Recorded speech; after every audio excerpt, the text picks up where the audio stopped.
Muito bom dia! Seja muito bem-vindo à nossa live aqui, que era para ser quarta-feira, mas vai ser hoje. A gente vai falar aí sobre... Vamos baixar o volume aqui. Bom dia, bom dia! A gente vai falar sobre 7 registros na matrícula do imóvel que podem aí complicar um pouquinho a venda, tá certo? Não diz que dificulta, não diz que impossibilita, mas que podem complicar um pouquinho. Bom dia, pessoal, sejam bem-vindos, vamos chegando. Pega lá papel, pega lá caneta, pega lá um café e vamos lá. Bom dia, pessoal.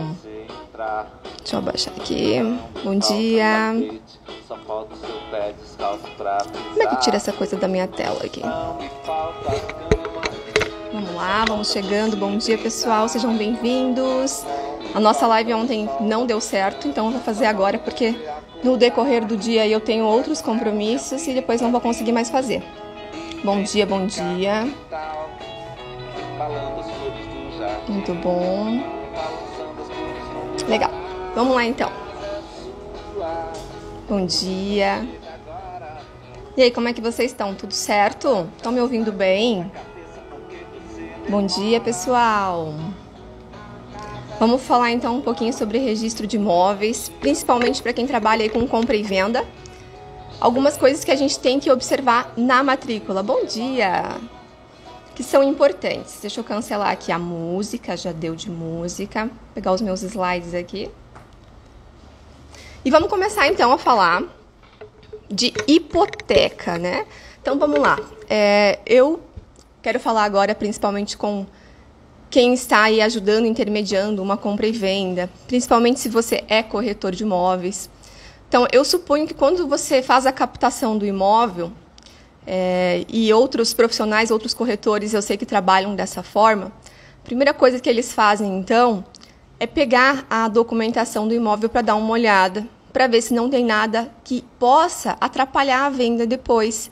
Porque de nada adianta você captar o imóvel e aí você faz todo um trabalho de divulgação, você mostra ele para diversos aí, compradores, e aí chega na hora de negociar, chega na hora de fechar um negócio, o comprador pede a matrícula do imóvel e aparecem coisas lá que não deixam ele seguro para ir adiante com aquele negócio. E aí você perdeu todo o tempo, você perdeu até mesmo o dinheiro, porque você se deslocou para mostrar aquele imóvel, você perdeu tempo colocando, inclusive, nas suas redes sociais, e aí chega lá, então, não fecha. Então, eu sou uma defensora de que quando você faz a captação do imóvel, uma das primeiras coisas que você precisa fazer, você vai pegar a documentação lá, então, do vendedor, e com base naquilo você já dá uma averiguada na situação dele e também na situação do imóvel. Então, pega a atualizada, vai lá no registro de imóveis ou solicita ele pelo sistema online e verifica como está a situação daquele imóvel. É uma questão de você saber se aquele imóvel tem viabilidade de venda para ti, para o teu negócio, para que não ocorra, então, essa perda de tempo. E se tiver algum problema... outro dia chegou um corretor para mim e disse assim: Alexia, eu vi aqui tem uma ação trabalhista contra o vendedor e tem mais umas 15 ações na Justiça Estadual. Será que tem algum risco eu colocar esse imóvel à venda?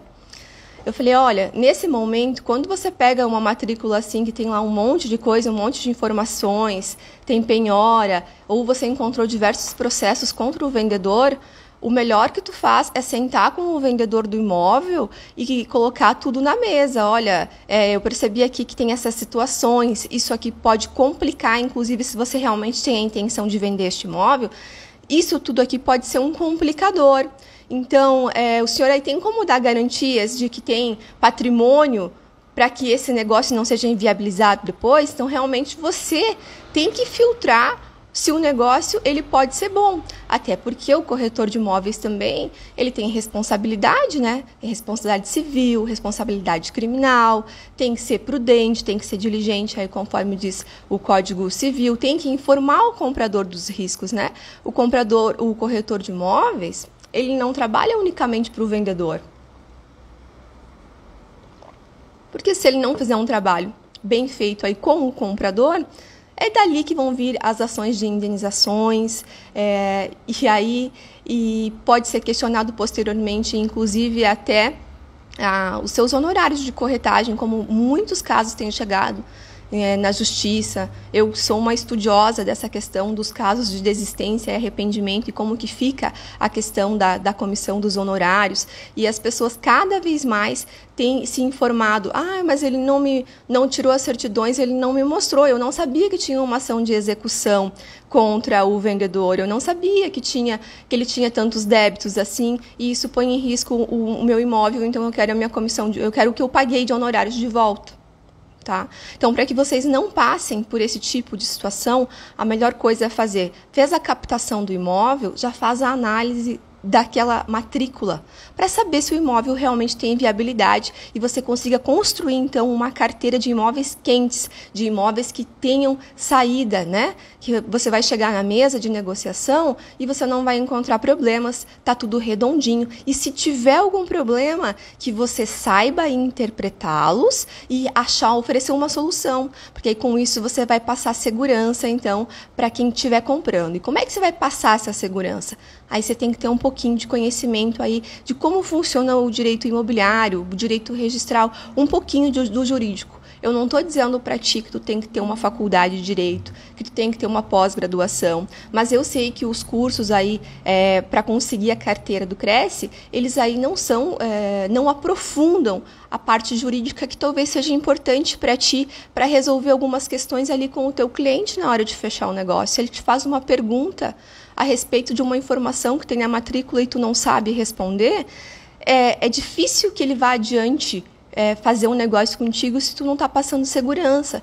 Se tu não sabe falar daquilo, do imóvel, que é o produto do teu trabalho, se você não sabe prestar as informações a respeito de como fazer uma negociação segura, esse cara vai cair fora. Ele não vai ficar contigo até o final, porque muitas vezes as pessoas estão investindo muito dinheiro ali no negócio, é o sonho da vida deles. É claro que tem muitos investidores no mercado, mas também temos as pessoas aí que estão colocando o dinheiro de uma vida, e em tempos como nós vivemos aqui, as pessoas cada vez mais querem fazer negócios seguros. Então, se você tem essa ponta aqui, essa noção do direito imobiliário, do direito registral, de conseguir passar um pouquinho de segurança, eu tenho certeza que isso vai fazer muita diferença. E são profissionais que estão buscando conhecimento aqui jurídico, que estão fazendo a diferença no mercado.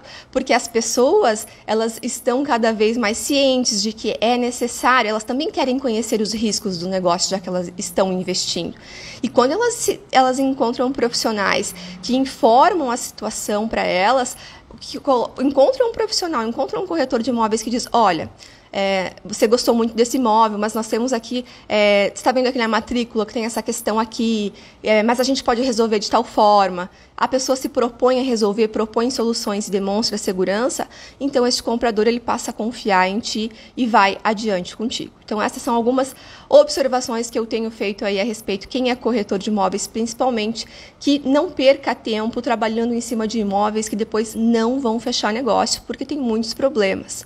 Então, faz a análise da matrícula, veja lá, tire a certidão de ônus. Agora, eles têm a medida provisória em 1085 de 2021, que ela é de dezembro mesmo, que prevê uma série de mudanças na lei de registro de imóveis.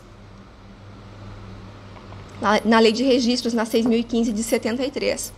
E ela realmente visa assim, facilitar o trâmite no registro de imóveis, porque as coisas às vezes são um pouco complexas. Mais para frente a gente vai voltar a falar dela, porque ela ainda vai passar por algumas alterações, vai para a Câmara, provavelmente vai para o Senado. E quando ela tiver, aí virar lei, a gente vai trabalhar, a gente vai estudar ela. Mas por hoje, então, eu quero falar de 7 pontos na matrícula que você tem que ter um pouquinho de cuidado quando você for tratar aí de um imóvel, quando você for fazer a venda do imóvel. A primeira delas é a hipoteca. É um negócio antigo, ainda se faz hipoteca. Pode ser que hoje não se faça tanto, né? A gente está falando de uma garantia, mas já se fez e você pode encontrar na matrícula, então, imóveis que tenham lá uma hipoteca. E a hipoteca, então, é uma garantia. Bom dia, Rômulo. A hipoteca, então, é uma garantia. E como que o credor faz para executar essa garantia? Ele vai ajuizar uma demanda judicial. Então, ele tem que ter acesso ao judiciário. E ele leva este imóvel, então, para leilão. É desta forma que funciona a garantia com a hipoteca. Então, se você está fazendo ali a intermediação de um negócio que tem uma hipoteca, se você vende, se a pessoa que compra o imóvel, ela compra o imóvel hipotecado. O credor da dívida de quem garantiu a hipoteca, ele pode executar, levar para leilão e quem comprou vai perder o imóvel. Então, este é um risco muito grande de fazer um negócio com a hipoteca. Como que uma dica para resolver isso? Eventualmente, se houver um acerto entre aí o vendedor, que é o proprietário do imóvel, que tem essa dívida com a hipoteca, então, ele pode anuir a este negócio, assinar ali junto e colocar expressamente que ele está liberando o imóvel da hipoteca. É claro que isso é só um primeiro passo, porque existe um processo judicial por trás disso. Então, essas informações vão ter que ir lá para dentro do processo para que o processo seja extinto. E aí, então, vai ser liberada essa matrícula desta hipoteca. Então, se houver um ajuste entre o devedor, você viu, mas fulano, você tem essa hipoteca, você deu esse imóvel em garantia, que tem como a gente resolver isso? Tem como, quem sabe, você usar aqui parte do valor do negócio que a gente está fazendo para quitar esse teu débito aí? Tem. Então, vamos fazer o seguinte, vamos chamar o teu credor e ele vai assinar aqui junto à escritura. E ele vai dizer que te libera aí dessa garantia, libera o imóvel e que fica tudo certo, tá? Então, essa é uma boa alternativa se existir essa viabilidade. É claro, encontrou uma hipoteca na matrícula, conversa com o vendedor do imóvel, como é que está essa situação aqui desse teu débito, tem condições aqui de efetuar o pagamento, e aí se tiver, essa é uma alternativa, chamar o credor da hipoteca para anuir junto aí com o contrato que você vai fazer, chamar ele para fazer a escritura pública, que vai liberar e também fazer esses apontamentos aí no processo de execução. Bom dia, pessoal! Eu esqueci de dizer para vocês pegarem papel e caneta para fazer essas anotações, ou peguem um cafezinho também aí para ir acompanhando. Então, falamos aqui de hipoteca. Próximo ponto que nós vamos ver aqui que pode complicar. Outra coisa, só vou dizer para vocês, o proprietário ele pode então fazer a venda do imóvel hipotecado, não existe nenhum óbice para isso, tá? Apenas se a garantia for em cédula de crédito rural, penhor rural e cédula de crédito industrial, nesses casos, então, bom dia, Micaela, a venda ela fica impedida se não houver anuência do credor. Então, em regra, tem a hipoteca, pode fazer a venda normal. Mas, se ela for condicionada, então, a garantia de cédula de crédito rural, penhor rural e cédula de crédito industrial, então, aí vai precisar da anuência do credor. Aí fechamos aqui, então, este ponto da hipoteca. Bom dia, pessoal. Sejam bem-vindos. O que mais que pode ter lá na matrícula do imóvel que pode ser um complicador? Bom dia, Aline. Contrato, vai ter lá, então, dos contratos de locação de prédios no quais tenha sido consignada, então, cláusula de vigência. E aí, nós falamos... Aqui no Brasil não dá para fazer que nem nos Estados Unidos hipotecando o imóvel várias vezes. Pois é, dá, Rômulo, você pode fazer várias hipotecas uma atrás da outra. Tem hipoteca de primeiro grau, de segundo grau, só que é claro que quem vai ter o crédito é o primeiro, segundo, tá? Então dá para fazer várias hipotecas sim. O que existe aqui que não dá para fazer, um pouco em discussão agora, é você dar o mesmo bem da alienação fiduciária em garantia. Mas tem uma MP aí do ano passado que permite fazer alguns... Eu vou falar aqui para frente, eu vou falar de alienação fiduciária e aí eu vou falar como é que funciona isso. Mas voltando aqui, então, quando existe, então, lá na matrícula do imóvel, você encontra uma cláusula de vigência de um contrato de locação. Como é que você vai tratar disso? Você vai questionar para o vendedor do imóvel se ele já deu o direito de preferência para o inquilino dele. Porque até... Não precisa, o direito de preferência, ele decorre da lei lá do inquilinato. Ele não precisa nem entrar lá dentro do contrato de locação, tá, pessoal? E aí, se o proprietário, então, se ele vende o imóvel para um terceiro diretamente, ele não respeita o direito de preferência, se o contrato não está na matrícula, o inquilino pode ajuizar uma ação de indenização contra o vendedor do imóvel. Agora, se o inquilino ele registrou o contrato na matrícula, aí este inquilino ele vai ter o prazo de até 6 meses depois do registro, é bastante tempo, para depositar os valores e pedir que o bem seja adjudicado para ele. Ou seja, vai dizer, olha, juiz, o vendedor do imóvel não me deu o direito de preferência, eu tenho aqui o dinheiro das condições do negócio, aqui estou depositando e eu quero que esse imóvel passe para o meu nome. E aí o comprador, que você foi lá, ofereceu o imóvel, fez um trabalho, mostrou, perdeu tempo, vai perder o imóvel também e não vai ficar muito contente contigo. Poxa, você me vendeu um negócio aqui, você não observou nem que tinha lá na matrícula a informação a respeito do contrato de locação. Então, né, pessoal, muito importante, se tem a informação ali do contrato de locação, questionar o vendedor se foi dado o direito de preferência. Obrigada, Paulo. E aí, o prazo para que o inquilino possa exercer, então, o direito de preferência é de até 30 dias. É interessante que quando você encaminha lá a cartinha, dando todas as condições do negócio, tem post sobre isso no meu feed essa semana, vai informar o preço, informar as condições de pagamento, se você aceita o pagamento à vista, se você vai aceitar financiamento, onde é que está a documentação do imóvel para o inquilino dar uma olhada, você vai informar tudo isso na tua notificação. Porque se você não informar, o que pode acontecer? Ele pode te contra-notificar e dizer, não, as tuas informações aqui não são suficientes, não estão claras, e enquanto isso o prazo dele dilata. Então, quando for fazer a notificação para o inquilino dando o direito de preferência, certifique-se realmente que você está constando tudo o que precisa, tá? Tudo que consta lá da lei do inquilinato. Então, ele recebeu ali a carta dando o direito de preferência. É interessante que você, se você quiser, você já pode enviar ali uma declaração para ele assinar dizendo que ele não quer, que ele não vai fazer a compra do imóvel, né? Ou senão você tem que se o inquilino ele não se manifestar de nenhuma forma, seria interessante que você tenha aí algum documento que ateste que ele não quis exercer. Porque passou o prazo de 30 dias, ele não precisa te responder por escrito que ele não quis, né? Mas você pode, sim, principalmente se você é corretor de imóveis, ter um documento lá para agilizar e ter uma prova disso e evitar problemas aí no futuro. Mas aí vamos voltar um pouquinho aqui. Você tem a cláusula de vigência. O que é a cláusula de vigência, então?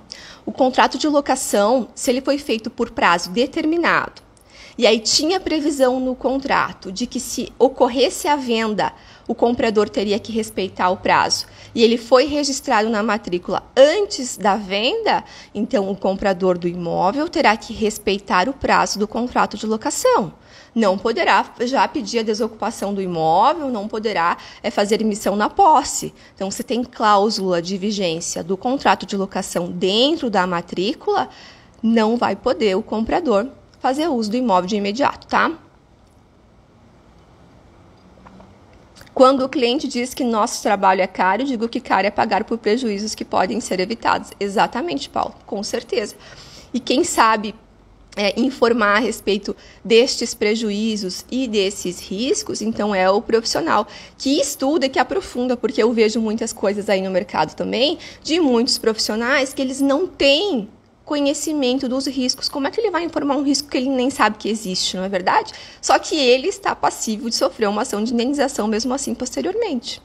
Então, é importante, mas eu fiz o curso aqui, no curso não me ensinaram isso. Certo, mas você trabalha com imóveis, então é interessante que você busque se informar como é que funciona a questão do registro, de escritura, o que é importante ter numa promessa de compra e venda. Então, principalmente se é você que trabalha de forma aí, é autônomo e trabalha sozinho, é muito importante que você aprofunde essas questões para poder informar as partes do negócio aí sobre quais são os riscos dele, tá? Então, muito cuidado se tiver cláusula de vigência aí dentro da matrícula do imóvel. O artigo 8º da Lei do Inquilinato, ele diz, então, que se o imóvel for alienado durante a locação, o adquirente poderá denunciar o contrato com o prazo de 90 dias para a desocupação. E aqui, muito importante, quem vai denunciar o contrato para desocupação é o comprador. Não é o vendedor do imóvel que vai desocupar o imóvel para deixar ele livre para o comprador, porque isso pode até inviabilizar. Às vezes o vendedor do imóvel ele tem lá um contrato de locação residencial que não chegou no prazo de 30 meses ainda, que é o prazo mínimo. E aí ele vai fazer a venda do imóvel residencial, o contrato de compra e venda, ele vai romper com o contrato de locação.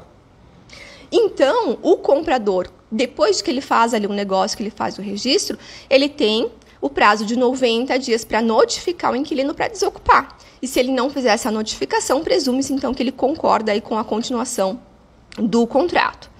Então, salvo se o comprador não vai poder fazer essa notificação de desocupação se a locação for por tempo determinado e o contrato, então, tiver essa cláusula de vigência em caso de alienação e estiver averbado junto à matrícula do imóvel. E aí, assim, quanto tempo antes tem que estar averbado lá na matrícula, tem que estar essa informação antes da venda? Então, se o inquilino está sabendo, ele tem rumores de que aquele imóvel que ele está, que o vendedor aí, o proprietário está querendo colocar ele à venda, percebeu ali que não vai ser dado o direito de preferência, ele corre com esse contrato aí de locação para o registro de imóveis, para que pelo menos o prazo ali da locação dele seja respeitado se houver a venda efetiva. O comprador colocou impedimento na matrícula com seu próprio contrato de compra e venda. Vamos falar sobre isso, tá? Jussara, eu vou chegar nesse ponto que esse também é um complicador aí. Bom, já vou chegar lá, tá? Então, a denúncia aí do comprador deve ser exercitada no prazo de 90 dias contados do registro da venda ou do compromisso, presumindo-se após esse prazo, então, a concordância na manutenção da locação. Então, a denúncia deve ser feita pelo comprador do imóvel. Bom dia, pessoal. Quem está entrando ainda, seja bem-vindo. A gente está falando aqui de 7 registros na matrícula do imóvel que podem complicar um pouquinho a venda. A gente falou já de hipoteca e de cláusula de vigência e direito de preferência aí na matrícula do imóvel, tá? Agora a gente vai partir para penhora. Penhora, que é diferente de penhor, né? A penhora, ela é um ato judicial para satisfação de um débito que está dentro de um processo de execução. Então, vai ter lá a informação que o imóvel ele está penhorado. O que acontece com o imóvel que é penhorado? Ele é levado para a asta pública, ele é levado para leilão também. Então, se tem uma penhora, é muito importante verificar com o vendedor se ele possui patrimônio aí. Quem sabe pode fazer até um pedido de substituição dessa penhora, se ele tiver outros bens. Então, foi penhorado um imóvel lá que ele tinha intenção de venda, e isso está prejudicando o comprador, viu aqui, olha, tem uma penhora, não tem condições de fazer essa compra de ti, porque se eu compro um imóvel que tem uma penhora, o que vai acontecer com o comprador? O bem que ele comprou, ele pode perder depois aí, então, se o imóvel for para leilão, e aí volta todo aquele prejuízo, inclusive ali responsabilidade para o corretor de imóveis, que, digamos assim, não informou os riscos e permitiu que aquele negócio fosse feito. Então, quando tem penhora, converse com o vendedor do imóvel, ver se existe a possibilidade de substituição, ou então, quem sabe, utilizar os valores do negócio para fazer a quitação do débito, se for conveniente, né? Para tentar liberar este imóvel. Então, aqui são alguns probleminhas. E se tiver lá, você vai ver uma questão lá que pode ter também arresto ou sequestro. O arresto, ele é uma garantia da dívida. Geralmente, a penhora vai vir na sequência. Então, se você vê a informação de que tem um arresto na matrícula, fique atento que pode vir uma penhora depois. E o sequestro é uma medida de apreensão dos bens para garantir que a pessoa que ela não vai dilapidar todo o patrimônio. Então, os bens ali ficam, digamos assim, numa bolha como uma forma de garantia, tá? E aí, se a pessoa ela compra um imóvel que ela tem lá na matrícula a informação de que tinha uma penhora, um arresto, um sequestro ou qualquer a hipoteca que seja, não tem como ela alegar que ela não sabia. Ah, mas eu não peguei a matrícula, eu não sei. O registro de imóveis é público. Então, presume-se que todas as pessoas têm ciência do que acontece no registro de imóveis, tá, pessoal? Não vem essa alegar que você é um comprador de boa-fé porque você não tirou a matrícula, que essa não funciona, essa não pega, o registro de imóveis é público, então presume-se aí que todas as pessoas têm conhecimento. Próximo ponto que pode complicar a venda de vocês. Usufruto. Então, o usufruto, ele confere aí temporariamente a uma pessoa o direito à posse, ela pode usar, pode extrair os frutos daquela propriedade, ela pode, inclusive, alugar aquele imóvel, ela pode emprestar. Quem é o proprietário, ele fica se chamando no proprietário. Por quê? Porque exatamente ele não pode ter a posse e não pode fruir do imóvel. O imóvel, ele pode ser vendido. Se tiver usufruto, tranquilo. Mas o comprador também não vai ter a posse direta do imóvel, ele vai continuar tendo essa posse indireta, ele vai ser um nu proprietário, não pode usufruir do bem. Então, quem compra um imóvel que tem usufruto, não pode chegar lá e dizer para o usufrutuário dá licença que eu quero entrar. Não funciona dessa forma. E o usufrutuário também não pode vender o seu direito. O usufruto não se vende. Então, geralmente, ele pode ser por prazo determinado, ou pode ser até que a pessoa morra, né? Pode ser vitalício. Uma dica para fazer negócio nestes termos, e se o usufrutuário concordar, é claro, não vão lá fazer pressão no usufrutuário. O usufrutuário, ele pode renunciar o seu direito de usufruto.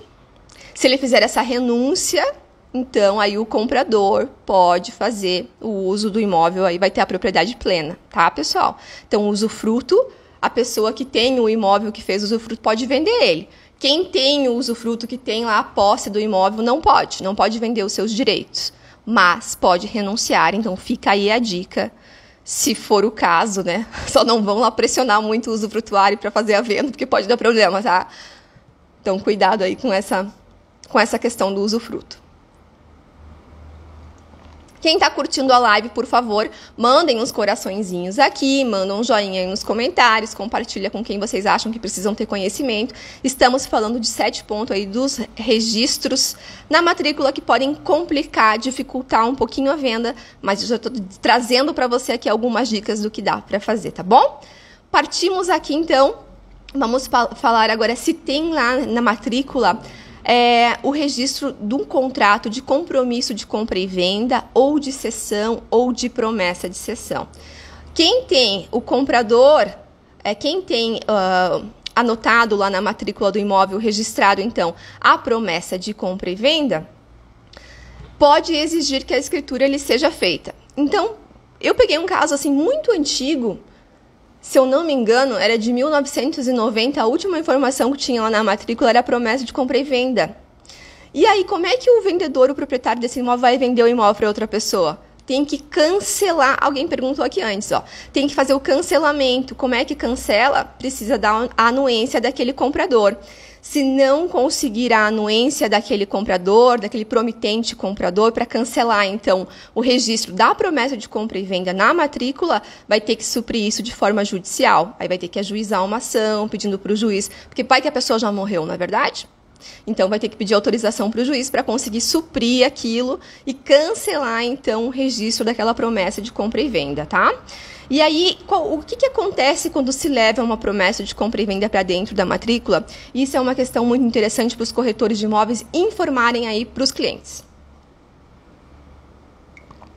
Quando você leva a promessa de compra e venda para dentro da matrícula, a pessoa, e ela não tem cláusula de arrependimento, a pessoa ela passa a ter um direito real. O que é um direito real, Alexia?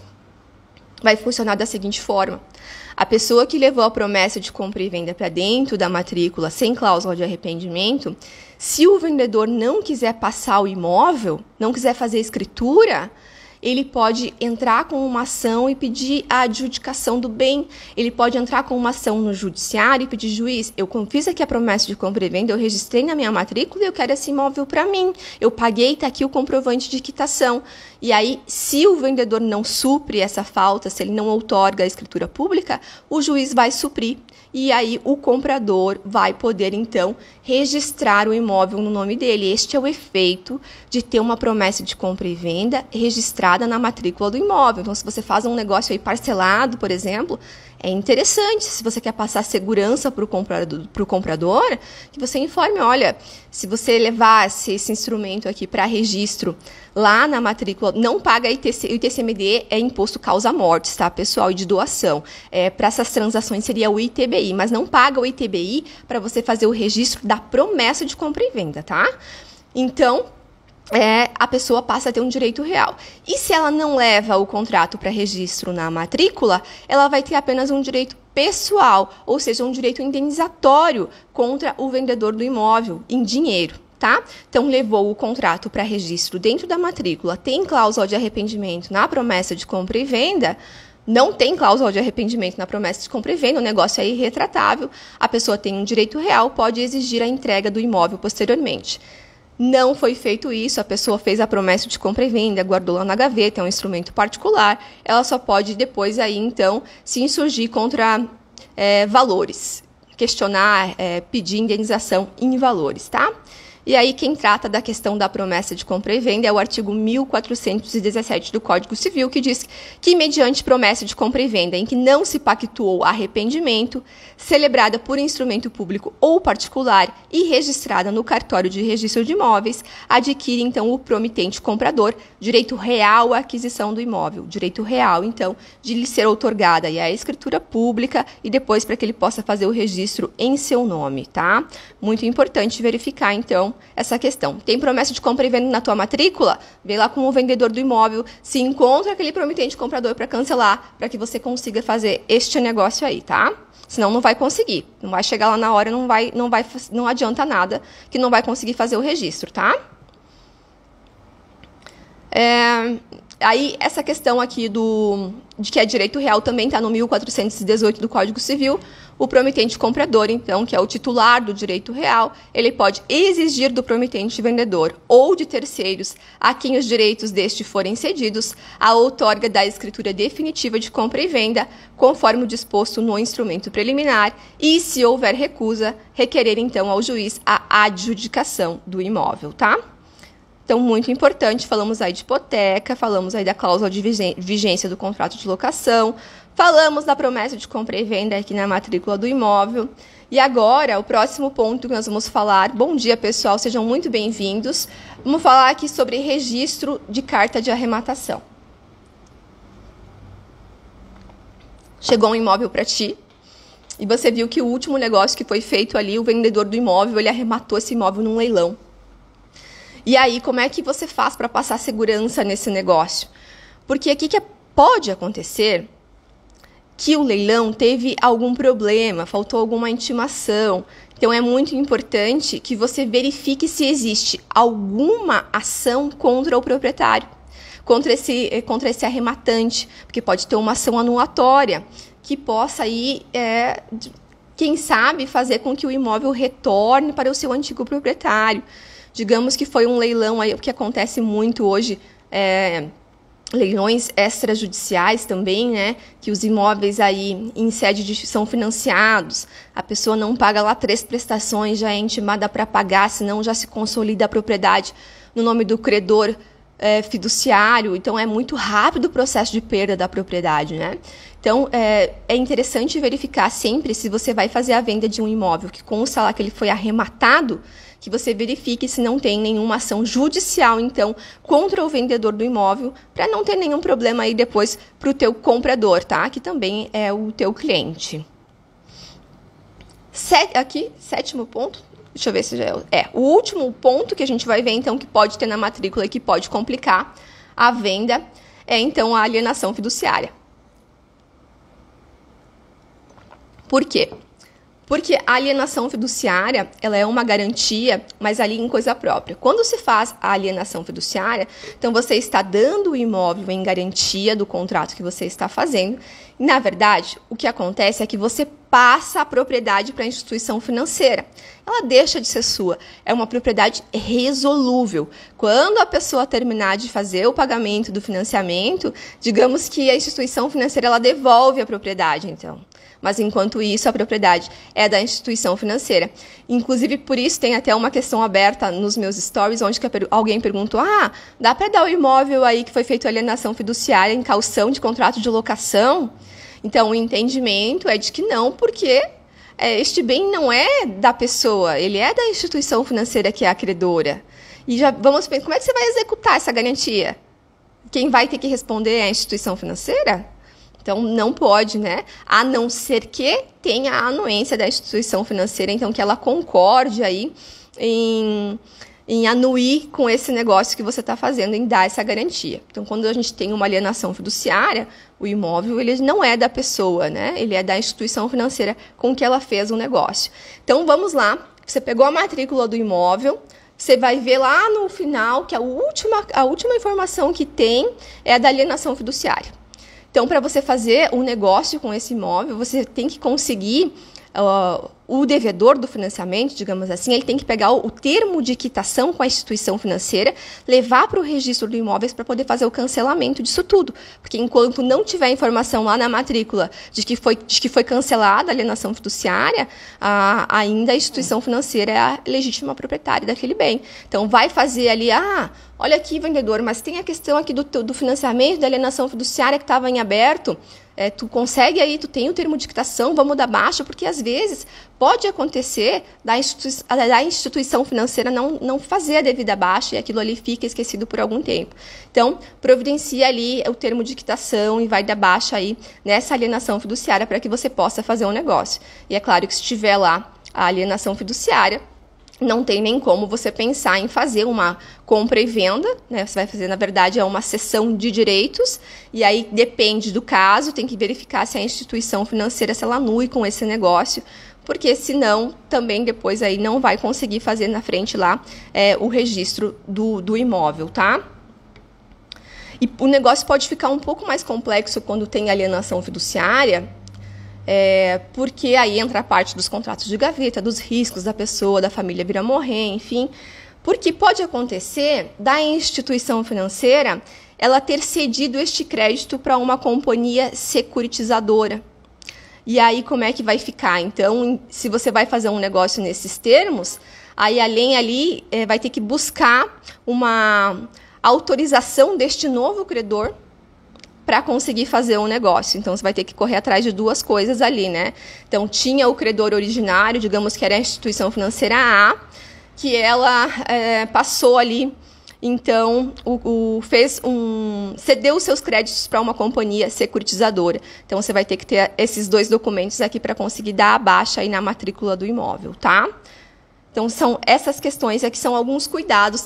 Vimos 7 pontos aqui, 7 registros na matrícula que podem complicar um pouquinho a tua venda, que você tem que saber o que fazer. Então, te dei algumas dicas aqui no decorrer da live. Depois, conforme o caso, você pega aí a matrícula, dá uma olhada e vê o que cabe, o que pode ser feito. Tá certo, pessoal?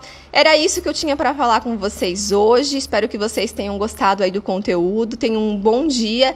E eu vou deixar depois a live salva lá no IGTV, se vocês quiserem ver de novo e fazer mais algumas anotações, tá certo? Obrigada para quem ficou comigo até agora e desejo que vocês tenham, então, uma excelente quinta-feira. Na semana que vem, a live volta para quarta-feira. E aí eu vou decidir se vai ficar na parte da manhã ou na parte da tarde. Vamos ver, vou fazer uma enquete aí dos stories para ver o que o pessoal prefere. Tá legal? Excelente dia para vocês. Obrigada pela atenção. Valeu, Jussara. Um beijão. Tchau, Micaela. Beijo. Tchau, tchau, pessoal. Tchau, Paulo.